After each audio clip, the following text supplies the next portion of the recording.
Je n'aurais jamais pensé écrire quelque chose comme ça, mais j'ai besoin d'une perspective de personnes qui ne sont pas émotionnellement investies dans la dynamique de ma famille. Cette situation s'est développée au fil des mois, et je suis complètement perdue. Je m'appelle Antoine, j'ai 28 ans, et j'ai travaillé incroyablement dur pour en arriver là où je suis aujourd'hui. Après avoir obtenu un diplôme en ingénierie logicielle à l'école polytechnique, j'ai décroché un emploi dans une start-up technologique qui a été introduite en bourse.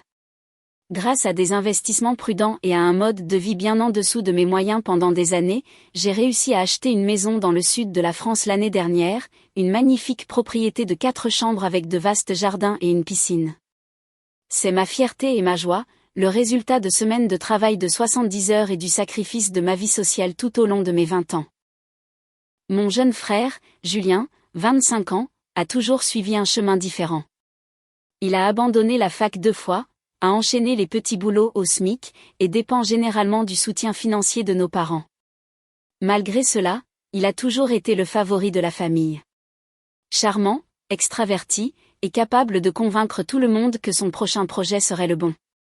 Nos parents, Michel et Christine, lui ont toujours trouvé des excuses tout en m'imposant des standards impossibles à atteindre. Il y a 6 mois, Julien a annoncé ses fiançailles avec Sophie, une femme qu'il fréquentait depuis 8 mois. La famille était ravie, même si j'avais des réserves sur le calendrier précipité. Lors du dîner de fiançailles chez nos parents, la conversation a inévitablement tourné autour des lieux de mariage. Antoine a cette magnifique maison, a dit ma mère, se tournant vers moi avec ce regard que je connaissais trop bien. Ce serait parfait pour une cérémonie en extérieur. J'ai failli m'étouffer avec mon vin. Maman, ma maison n'est pas un lieu de mariage, mais la famille s'entraide, a interjeté mon père. Tu as tout cet espace qui ne sert à rien. Julien a immédiatement sauté sur l'occasion. Ça signifierait tout pour nous, Antoine. Tu sais, nous ne pouvons pas nous permettre ces prix de salle ridicules. Sophie a toujours rêvé d'un mariage dans un jardin. Sophie a hoché la tête avec enthousiasme, ses yeux déjà calculants. Nous avons visité des lieux et ils demandent 15 000 € juste pour l'espace. Ton jardin est encore plus joli que la plupart d'entre eux.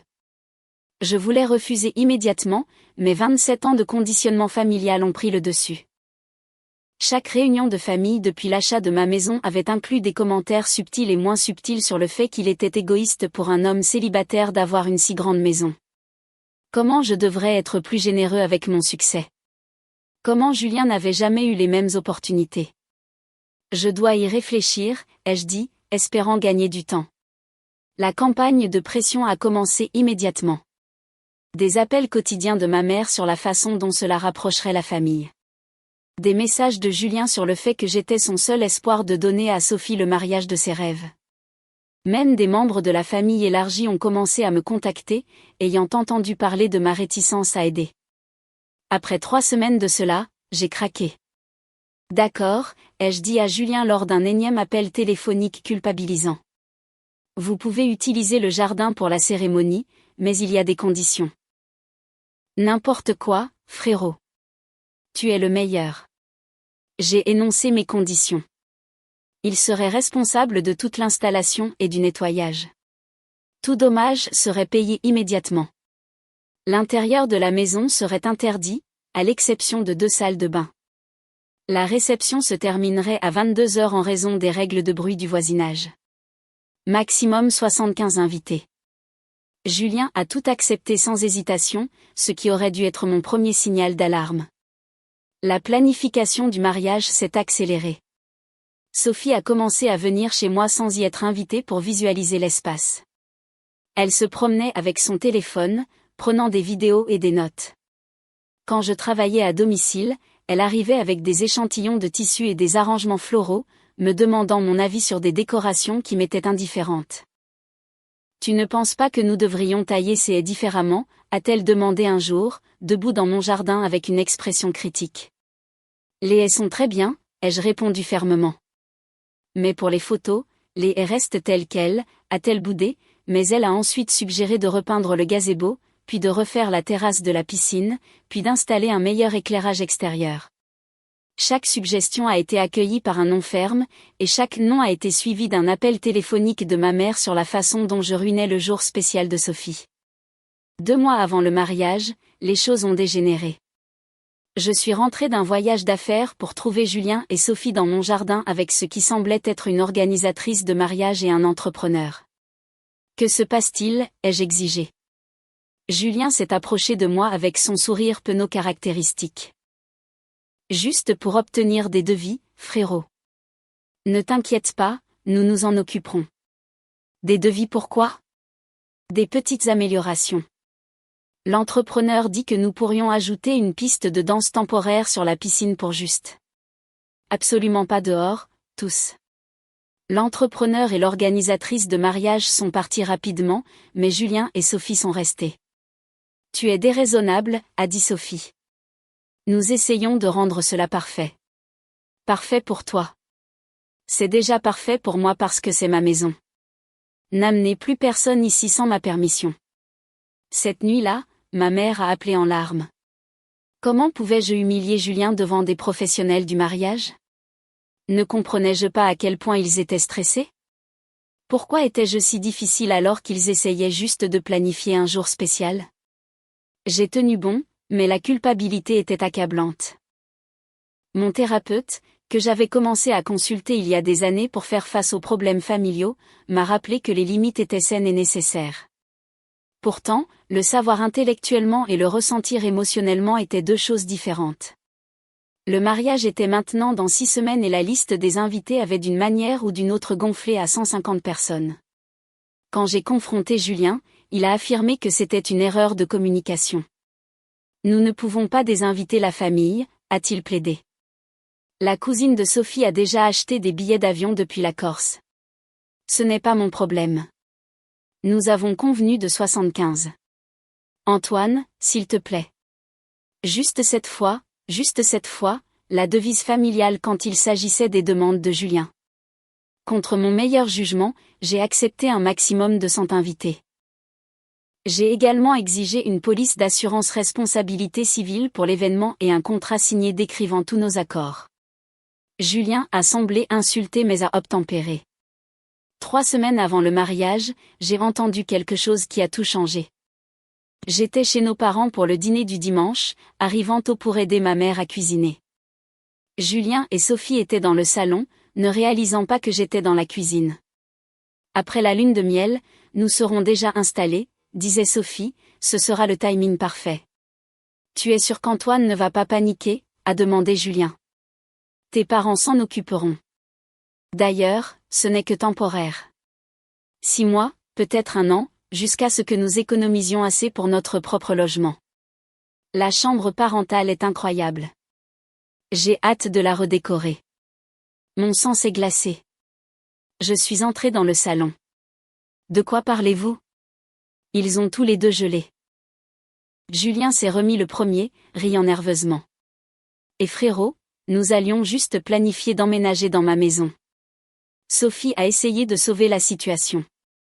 Julien a mentionné que tu avais tout cet espace supplémentaire et nous pensions. Vous pensiez mal. Ma mère a choisi ce moment pour entrer du garage. Qu'est-ce que tout ce tapage? Julien et Sophie semblent penser qu'ils emménagent dans ma maison après le mariage, ai-je dit d'un ton neutre. Le visage de ma mère s'est illuminé. Oh, quelle merveilleuse idée. Tu as 4 chambres, Antoine, et tu es seul. L'altercation qui a suivi a été explosive. Mes parents ont insisté sur le fait que j'étais égoïste. Julien a affirmé que j'avais déjà offert un mensonge complet. Sophie a pleuré en disant qu'il ne pouvait se permettre de louer nulle part de décent. J'ai tenu bon, déclarant clairement qu'il n'y avait aucune circonstance dans laquelle il vivrait dans ma maison. Alors peut-être devrions-nous reconsidérer le lieu, ai-je ajouté. La pièce est devenue silencieuse. Tu ne ferais pas ça, a halté ma mère. Et c'est moi. Les 2 semaines suivantes ont été une guerre froide. Une communication minimale, des messages passifs-agressifs, et plusieurs agents doubles sous la forme de tantes et d'oncles appelant pour exprimer leur déception quant à mon manque de valeur familiale. Puis, il y a 5 jours, tout a implosé. Ma voisine Sylvie m'a arrêté alors que je relevais mon courrier. Antoine, je suis tellement excitée par les changements que vous apportez à la maison, a-t-elle dit joyeusement. Quel changement? Julien a mentionné que vous convertissez le sous-sol en appartement pour eux. Il a demandé si nous connaissions de bons entrepreneurs. J'ai vu rouge. J'ai immédiatement appelé Julien et exigé une explication. Je recueillais juste des informations, a-t-il dit défensivement. Pour l'avenir. Quel avenir? Vous n'emménagez pas, Sophie est enceinte. Les mots sont restés en suspens. J'ai traité cette tactique de manipulation avec le calme qui précède la tempête. Félicitations. Vous n'emménagez toujours pas, comment peux-tu être si insensible? Ton neveu ou ta nièce aura besoin d'un foyer stable. Alors tu ferais mieux de t'en occuper en tant que père. J'ai raccroché et j'ai immédiatement appelé mon avocat. En moins de 48 heures, j'avais une lettre formelle rédigée, stipulant que Julien et Sophie n'étaient pas des locataires, n'avaient aucune revendication de résidence, et seraient en infraction s'ils tentaient de rester après la fin de la réception du mariage. J'ai également installé des caméras de sécurité autour de la propriété et changé mes serrures. L'explosion familiale a été nucléaire. Mon téléphone vibrait constamment avec des messages allant de la déception à la rage pure et simple. Mon père s'est présenté chez moi sans invitation, exigeant que j'arrête ces bêtises et que je soutienne la famille grandissante de ton frère. Je les soutiens en leur laissant utiliser ma propriété gratuitement pour leur mariage, ai-je répondu. Cela leur fait économiser des milliers d'euros en frais de lieu.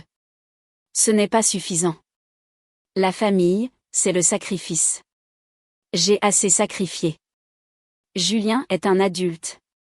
Il doit subvenir aux besoins de sa propre famille. Mon père est parti, claquant la porte si fort que les fenêtres ont tremblé. Alors, me voici, une semaine avant ce mariage, me demandant si je devrais tout annuler. Je leur ai donné un pouce, et ils essaient de prendre non seulement 1 000, mais toute ma vie.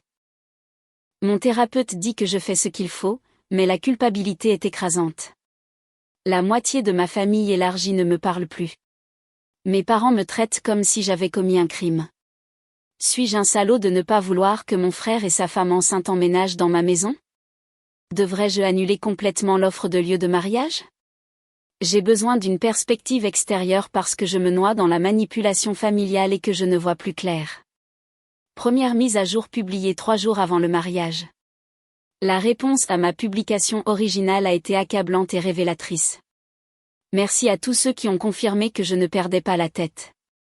Vos commentaires m'ont donné la force de faire ce que j'aurais dû faire il y a des mois. 2 jours après ma publication, j'ai pris une décision. J'ai appelé Julien et je lui ai donné un ultimatum. Montre-moi la police d'assurance responsabilité civile, le contrat signé acceptant toutes les conditions, et une déclaration écrite stipulant que lui et Sophie ne tenteraient pas d'emménager dans ma maison où le mariage était annulé sur ma propriété. Il a explosé. C'est dans 3 jours. Tout est arrangé. Alors tu ferais mieux d'obtenir ces documents rapidement. Ce qui a suivi a été 24 heures de la manipulation familiale la plus intense que j'ai jamais vécue. Ma mère s'est présentée à mon lieu de travail, ce qu'elle n'avait jamais fait en 8 ans avec l'entreprise. Elle a fait une telle scène que la sécurité a dû l'escorter. Elle pleurait, hurlant que je détruisais la famille. Mon patron, heureusement, était compréhensif. Drame familial, a-t-il demandé après son départ. Vous n'avez aucune idée. Ce soir-là, mon père et mon oncle sont arrivés chez moi ensemble. Ils ont tenté le coup du gentil policier, méchant policier. Mon oncle a joué le médiateur compréhensif tandis que mon père a menacé de me déshériter. J'ai ri de ça. Quel héritage? La maison hypothéquée pour aider à payer les échecs commerciaux de Julien. L'épargne retraite que tu as liquidée pour sa voiture. Vas-y, déshérite-moi de rien. Ils sont partis quand j'ai menacé d'appeler la police. Le lendemain matin, hier, Julien a finalement envoyé la police d'assurance. Elle était d'1 million d'euros de couverture de responsabilité. Bien. Le contrat, cependant, avait été modifié. Là où il était initialement stipulé que la réception se terminait à 22 heures, il était maintenant écrit que la réception se terminait à une heure raisonnable. Là où il était écrit maximum 100 invités, il était maintenant écrit environ 100 invités. Je l'ai appelé immédiatement. Bel essai. Envoie le contrat original non modifié, signé, ou trouve un autre lieu. Tu es un dictateur, a-t-il crié. Je suis un propriétaire qui protège ses biens. 2 heures plus tard, Sophie a appelé. Son approche était différente. Des larmes et de la manipulation émotionnelle. Antoine, je suis enceinte et stressée.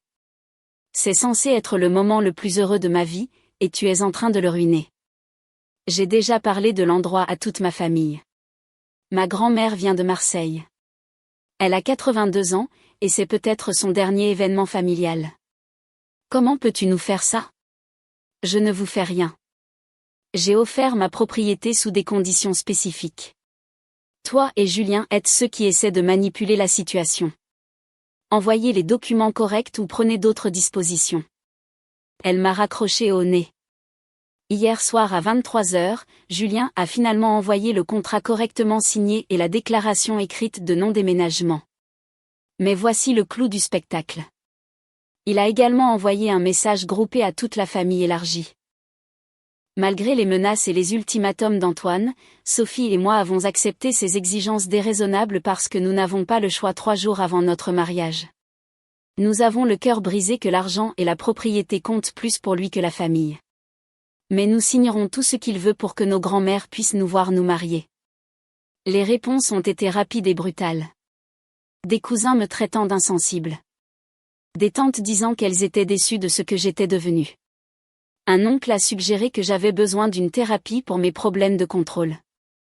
J'ai répondu avec mon propre message groupé. Je mets ma maison à disposition gratuitement pour votre mariage, vous faisant économiser environ 15 000 € en frais de lieu. J'assume également toute responsabilité pour s'en inviter sur ma propriété.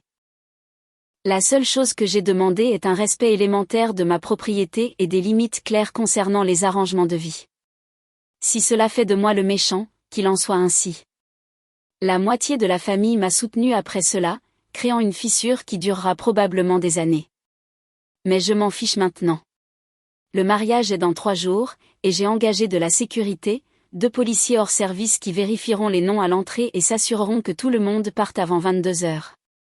J'ai également installé des caméras temporaires couvrant chaque centimètre de l'espace extérieur. Mon meilleur ami David et sa femme Sarah resteront avec moi pendant le mariage pour servir de témoins et de soutien. Ils ont été incroyables pendant toute cette épreuve, me rappelant que la famille choisie est tout aussi précieuse que la famille de sang. Je ferai une nouvelle mise à jour après le mariage. En supposant que ma maison soit toujours debout. 2e mise à jour publiée le lendemain du mariage. Le mariage est terminé. Ma maison a survécu. Ma relation avec ma famille n'a peut-être pas survécu. La journée a commencé à 7 heures du matin avec l'arrivée des prestataires.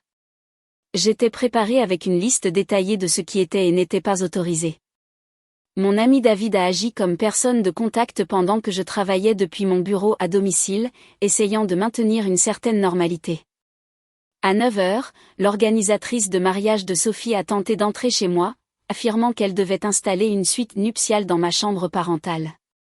David l'a refoulée. Elle a appelé Sophie qui a appelé Julien qui a appelé ma mère qui m'a appelé. Laissez-les juste utiliser une pièce pour se préparer, a plaidé ma mère. Ils ont une chambre d'hôtel pour ça. Mais j'ai raccroché. À midi, j'ai remarqué que des vendeurs installaient des chaises, bien plus de 100. J'ai compté 150 chaises en train d'être installées. J'ai immédiatement confronté l'équipe d'installation, qui m'a montré une commande de 150 chaises signée par Julien. Je leur ai fait retirer 50 chaises pendant qu'ils se plaignaient du travail supplémentaire. Je m'en fichais. Julien est arrivé à 14 heures avec ses garçons d'honneur. Il a essayé de prendre à la légère la situation des chaises. Allez, frérot. Ce ne sont que quelques chaises supplémentaires. C'est 50% de plus que ce que nous avons convenu. Le contrat stipule un maximum de 100 invités. Certaines personnes pourraient ne pas venir. Alors vous aurez des chaises vides. Les agents de sécurité sont arrivés à 15 heures et ont immédiatement prouvé leur valeur. Ils ont refoulé un DJ qui essayait d'installer d'énormes enceintes qui auraient violé les règles de bruit.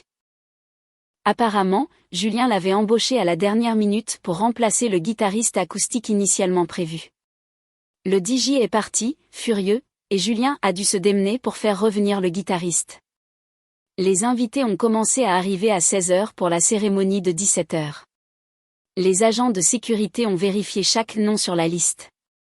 À 16h45, ils ont refoulé 12 personnes qui n'étaient pas sur la liste approuvée. Chaque rejet a provoqué un mini-drame avec des appels téléphoniques et des plaintes, mais les agents sont restés fermes. La cérémonie elle-même était magnifique. J'admets que le temps était parfait, le jardin était splendide et Sophie était radieuse. Pendant environ 1 heure, j'ai pensé que les choses iraient peut-être bien. Puis la réception a commencé. Malgré le guitariste acoustique contractuel, Julien avait d'une manière ou d'une autre arrangé qu'un ami apporte du matériel de sonorisation professionnel. Quand ils ont commencé à l'installer, je suis immédiatement intervenue. Absolument pas, c'est juste pour les discours, a protesté Julien. Utilisez le microphone du guitariste ou rien. Mon père est intervenu. Antoine, tu fais une scène au mariage de ton frère. Non, Julien en fait une en violant notre contrat. Le matériel de sonorisation a été retiré, mais la tension était palpable. Les invités chuchotaient, prenaient parti. J'ai entendu une tante dire « Antoine est ridicule ». Tandis qu'une cousine répondait « C'est sa maison, quand même ». À 20h, quelque chose d'intéressant s'est produit. La grand-mère de Sophie, la femme de 82 ans de Marseille, s'est approchée de moi. « Vous devez être Antoine », a-t-elle dit chaleureusement. « C'est une si belle maison. Merci de la partager aujourd'hui. » « De rien, Madame Durand. » Elle s'est penchée d'un air conspirateur. « Sophie m'a dit que vous les laissiez emménager après la lune de miel. C'est très généreux. » Mon sang s'est glacé. « Pardon ? Quoi ? » Oh, elle a dit à tout le monde que vous leur aviez offert la maison d'amis pendant qu'ils économisaient pour leur propre logement. Quel beau-frère généreux vous serez. Je me suis excusée et j'ai trouvé David. Nous avons un problème. David et Sarah ont discuté avec les invités, posant des questions discrètement sur les projets des jeunes mariés. Les histoires variaient. Certains avaient entendu dire qu'ils emménageaient dans ma maison d'amis. D'autres avaient entendu parler de l'appartement au sous-sol, et une cousine s'était fait dire qu'il prendrait la chambre parentale pendant que je déménagerais dans une pièce plus petite. À 21h30, j'ai donné l'avertissement de 30 minutes avant la fin de la réception. Julien en a ri. La fête ne fait que commencer. Elle se termine à 22h comme convenu. Antoine, ne sois pas ce genre de personne. Je suis exactement le genre de personne qui possède cette maison et qui a fixé des limites claires. À 21h55, j'ai coupé le courant de l'éclairage extérieur et du système de sonorisation. Les invités ont compris le message et ont commencé à partir, non sans grogner. Julien était furieux, mais ne pouvait pas faire de scène avec des invités encore présents. Alors que les derniers invités partaient à 22h20, Sophie s'est approchée de moi les larmes aux yeux. Mais ce n'étaient pas des larmes de tristesse, c'étaient des larmes de colère. « Tu as ruiné notre mariage », a-t-elle sifflé. « J'ai organisé votre mariage gratuitement. »« De rien. »« Nous nous en souviendrons », a ajouté Julien, sa menace étant claire. « Moi aussi », ai-je répondu. L'équipe de nettoyage a travaillé jusqu'à minuit. J'ai supervisé chaque minute, notant les dégâts, minimes heureusement, et m'assurant que rien n'était laissé. David et Sarah sont restés jusqu'à ce que tout soit terminé, apportant un soutien moral et servant de témoin. Ce matin, je me suis réveillée avec 47 messages. Le chat de groupe familial avait explosé pendant la nuit avec des photos du mariage et des commentaires sur mon comportement. Certains m'ont soutenu, d'autres m'ont traité de contrôlant et d'égoïste. Mais la vraie bombe est venue de ma cousine Catherine, qui avait entendu Julien et Sophie au bar de l'hôtel après la réception. Ils racontaient apparemment à la famille de Sophie qu'ils prévoyaient de se présenter chez moi après leur lune de miel avec leurs affaires, pensant que la pression familiale et la grossesse me forceraient à les accueillir. J'ai déjà programmé une consultation avec mon avocat pour lundi afin de discuter d'une ordonnance restrictive si nécessaire. J'ai également informé ma société de sécurité que j'aurai besoin de patrouilles régulières pour le mois prochain. Le mariage est terminé, mais j'ai l'impression que cette bataille ne fait que commencer. Dernière mise à jour publiée 2 mois plus tard. J'ai hésité à écrire cette mise à jour pendant des semaines. Une partie de moi voulait laisser ce chapitre de ma vie derrière moi, mais je sais que beaucoup d'entre vous qui avez investi dans cette histoire méritent une conclusion. De plus, l'écrire m'aide à traiter tout ce qui s'est passé. Julien et Sophie sont revenus de leur lune de miel de 2 semaines à Majorque, payés par les parents de Sophie, exactement comme ma cousine Catherine les avait entendus le planifier. Un dimanche après-midi, ils se sont présentés chez moi avec un camion de déménagement et les parents de Sophie. J'étais préparée. Les caméras de sécurité m'ont alerté quand ils se sont garés dans l'allée. Je les ai rencontrés à la porte avec David et mon avocat Thomas, que j'avais retenu après le mariage. « Qu'est-ce que c'est que ça ?» a demandé Julien, désignant le camion comme si je n'avais pas Dieu. « Il semble que vous soyez confus au sujet de vos arrangements de vie », ai-je répondu calmement. La mère de Sophie, Sandrine, s'est avancée. « Antoine, vous n'allez sûrement pas refuser une femme enceinte et votre propre frère. » « Je ne refuse personne car personne ne vit ici à part moi. » Thomas a remis à Julien un avis formel d'intrusion. « Monsieur Dubois, cette lettre vous informe officiellement que vous n'êtes pas le bienvenu sur cette propriété, sauf sur invitation explicite. Toute tentative d'établir une résidence sera suivie d'une action en justice. » Sophie a commencé à pleurer. Sa tactique de manipulation habituelle. Où sommes-nous censés aller ? Nous avons rendu notre appartement. Cela ressemble à une mauvaise planification de votre part. Mes parents sont arrivés en quelques minutes, ayant clairement été appelés en renfort. La scène dans mon allée était surréaliste. Un camion de déménagement, 6 adultes qui se disputent, et mon avocat qui prend calmement des notes. « Antoine, c'est insensé », a crié ma mère. « Ce sont de la famille. La famille n'embusque pas les gens avec des camions de déménagement. » Mon père a tenté l'approche autoritaire. « Mon fils, nous devons en discuter à l'intérieur en privé. » Non, nous n'avons pas à le faire. C'est ma propriété, et j'ai clairement exprimé ma position depuis des mois. L'impasse a duré 2 heures. Les voisins sont sortis pour regarder. La police a finalement été appelée par moi pour faire appliquer l'avis d'intrusion. Les agents ont été professionnels et ont clairement fait savoir que Julien et Sophie n'avaient aucun droit légal d'être sur ma propriété. Le camion de déménagement est parti, suivi d'une parade de membres de la famille déçus. Mais ce n'était que le début. Pendant les 3 semaines suivantes, j'ai enduré une campagne de harcèlement coordonné. Ma mère appelait en pleurant tous les jours. Mon père envoyait de longs emails sur le devoir familial. Des tantes et des oncles me contactaient avec leurs opinions. La famille de Sophie a lancé une campagne sur les réseaux sociaux me dépeignant comme un monstre insensible qui a rendu une femme enceinte sans abri. Le point de rupture est survenu lorsque Julien a publié sur Facebook que j'avais ruiné leur vie et causé des complications de grossesse à Sophie à cause du stress. La publication est devenue virale dans notre communauté. J'ai commencé à recevoir des messages de haine d'étrangers. Quelqu'un a laissé un rat mort sur mon pas de porte avec un mot me traitant de vermine insensible. C'est alors que j'ai décidé de passer à la contre-attaque avec la vérité. J'ai compilé tous les messages textes, emails et contrats des 6 derniers mois. J'ai documenté chaque mensonge, chaque manipulation, chaque accord rompu. J'ai écrit une chronologie complète des événements et les publié sur Facebook, en taguant tous ceux qui m'avaient attaqué. Mais la cerise sur le gâteau étaient les images de sécurité du mariage. Vous vous souvenez de ces caméras que j'ai installées ? Elles ont filmé Sophie disant à ses demoiselles d'honneur qu'elle n'était jamais réellement enceinte. Elle prévoyait de tomber enceinte rapidement une fois installée dans la maison pour qu'il me soit plus difficile de les expulser. Elle a littéralement dit, une fois que nous serons à l'intérieur, il ne pourra pas jeter un bébé. La réaction a été immédiate et sévère. La famille de Sophie est passée en mode gestion de crise. Mes parents étaient mortifiés, non pas à cause de Julien et Sophie, mais à cause de moi pour avoir étalé les affaires de famille. Mais quelque chose d'intéressant s'est produit. La vérité a commencé à sortir d'autres personnes aussi.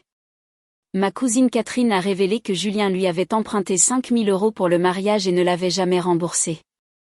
Mon oncle a révélé que Julien lui devait 12 000 € d'un investissement commercial il y a 3 ans.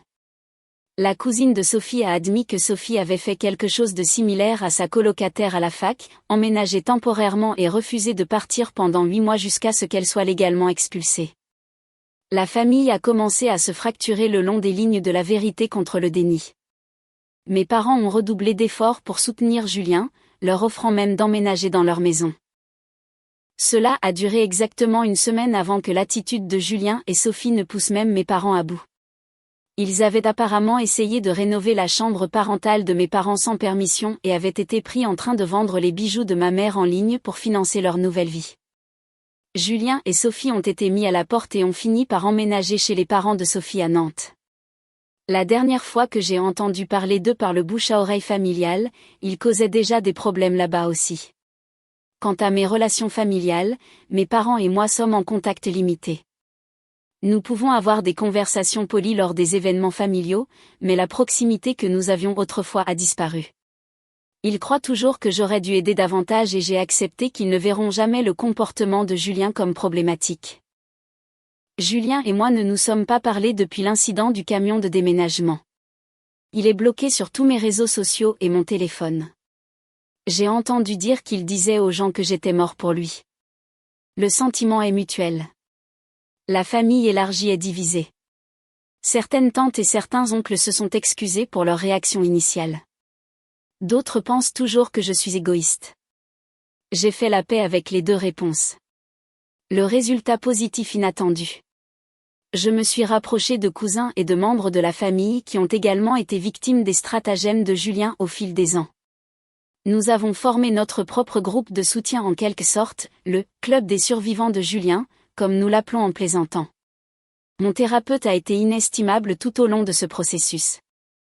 Elle m'a aidé à comprendre que j'avais été programmée depuis la naissance pour être le responsable, le réparateur, celui qui sacrifie pour la famille. Briser cette programmation a été douloureux mais nécessaire. J'ai également appris le pouvoir des limites et de la documentation. Chaque interaction qui me semblait étrange, je l'ai documentée. Chaque signal d'alarme, je l'ai noté. Quand le moment est venu de me défendre, j'avais des preuves pour tout. La maison est paisible maintenant. J'ai installé un meilleur système de sécurité et j'ai clairement fait savoir à toute la famille que les visites surprises n'étaient pas les bienvenues. Je fréquente quelqu'un de nouveau, Elisabeth, qui a été incroyablement solidaire et compréhensive face à mon drame familial. Elle m'a même remercié d'avoir des limites si fortes, disant que cela lui montrait que je ne laisserais pas les gens nous marcher dessus si nous devenions sérieux. Avec le recul, je me demande si j'aurais pu gérer les choses différemment. Peut-être. Mais je ne regrette pas d'avoir tenu bon. Ma maison est mon sanctuaire, mon espace sûr, mon accomplissement. J'ai travaillé dur pour cela. Et personne, pas même la famille, n'a le droit de me le prendre. Pour ceux d'entre vous qui se trouvent dans des situations similaires, voici mon conseil.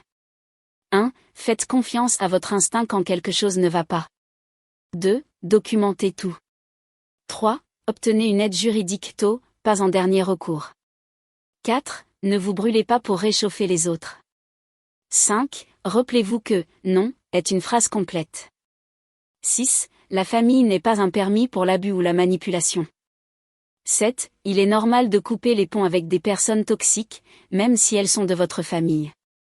Merci à tous ceux qui m'ont soutenu tout au long de ce voyage. Vos commentaires et messages m'ont gardé sain d'esprit quand j'avais l'impression de devenir fou. Je suis dans une bien meilleure position maintenant. Et même si j'ai perdu certaines relations familiales, j'ai gagné le respect de moi-même et la paix de l'esprit. Et non, avant que quelqu'un ne demande, Julien et Sophie ne sont pas réellement enceintes. Cela a été confirmé par la sœur de Sophie, qui a tendu la main pour s'excuser du comportement de sa famille. Apparemment, ce n'était qu'une tactique de manipulation que Sophie avait déjà utilisée. Ma maison reste ma maison. Ma vie reste ma vie. Et pour la première fois en 28 ans, je vis les deux selon mes propres termes.